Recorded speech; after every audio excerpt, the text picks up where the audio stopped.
Los llamados cátaros, nombre que jamás usaron ellos mismos, eran conocidos entre sus contemporáneos como los hombres buenos y las mujeres buenas.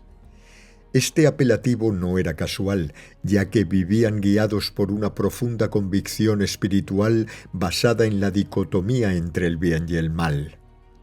Para ellos, el bien era la conexión con la esencia divina interior, mientras que el mal se manifestaba a través de las distracciones materiales que impedían ese contacto con lo esencial.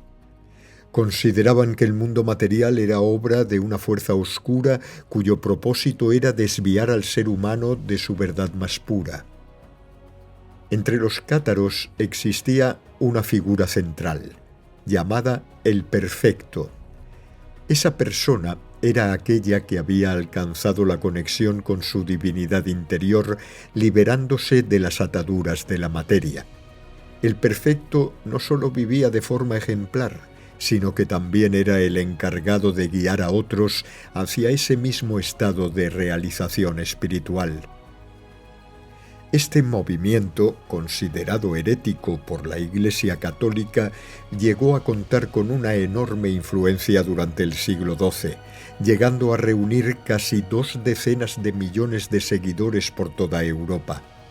Su creciente presencia y la radicalidad de sus postulados espirituales representaron una amenaza para el poder eclesiástico, lo que desembocó en una brutal persecución, y la Iglesia organizó cruzadas específicas para erradicarlos.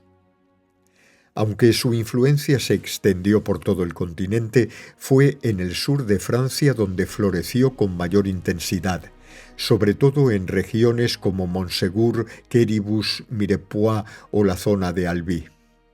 Allí se asentaron los herederos del saber esenio y del legado de María Magdalena, quien había llegado a esas tierras tras abandonar Palestina.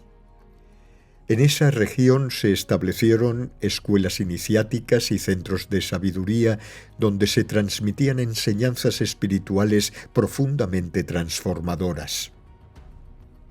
Una de las prácticas más enigmáticas era el llamado ritual del sepulcro, relacionado con el proceso de resurrección que Jesús anunciaba con sus 3 días de tránsito. En este rito, los iniciados hacían descender sus constantes vitales al mínimo para experimentar un viaje consciente en el plano astral durante 3 días. El objetivo era regresar con una conciencia más plena, continua y sin fragmentaciones. Esta práctica se habría realizado originalmente en el Monte Carmelo, en Israel, y posteriormente en el Monte Bugarac, en Francia, cuando María Magdalena se asentó allí. Desde el Monte Bugarac y otros enclaves sagrados del sur de Francia se continuó con esta labor iniciática, y fue allí donde siglos más tarde la comunidad cátara mantuvo vivo el linaje espiritual que hundía sus raíces en la sabiduría de la antigua Palestina. En lugares como Montségur, la historia alcanzó su punto culminante con la masacre de los cátaros en 1244, cuando más de 200 de ellos descendieron cantando hacia la hoguera sin mostrar temor ni arrepentimiento alguno. Su gesto fue una declaración de fidelidad a sus principios, una renuncia consciente a la traición, incluso a costa de la vida. En vez de salvarse a cambio de renegar de su verdad, eligieron la muerte con la certeza de que volverían. El último perfecto cátaro conocido, Guillem de Belibasta, fue traicionado en tierras cercanas a Valencia y quemado en la hoguera en 1323. Antes de morir, lanzó una profecía que decía: «Dentro de 700 años, el laurel reverdecerá», anunciando un renacer espiritual en el año 2023.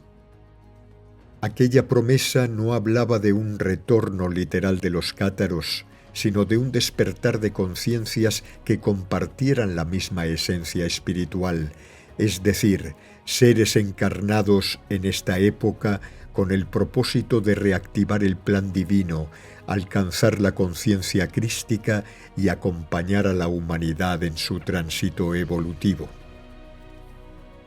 Uno de los grandes símbolos cátaros era la cruz en el círculo, representación de la conciencia crística manifestada en el plano material.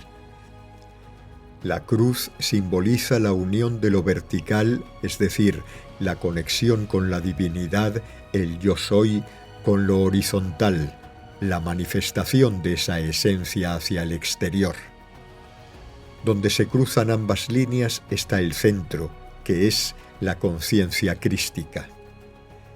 Este símbolo era considerado tan poderoso que se decía que usado correctamente podía romper las barreras del tiempo y del espacio, permitiendo al iniciado acceder a cualquier momento, lugar o experiencia en el tiempo.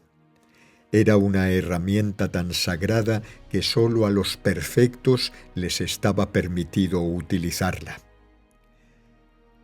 En la comunidad cátara, todo se trataba con un profundo respeto. El Padre Nuestro, por ejemplo, no podía ser recitado por nadie que no fuera un perfecto, ni siquiera mentalmente. Cada palabra tenía un peso espiritual tan potente que debía ser pronunciada solo en el momento adecuado y con la energía justa, como una invocación sagrada. Los cátaros conservaron también el legado de 6 libros sagrados transmitidos desde la comunidad esenia. María Magdalena fundó la Escuela de la Flor de Lis y custodió estos tesoros espirituales que los cátaros usaron como base para sus enseñanzas.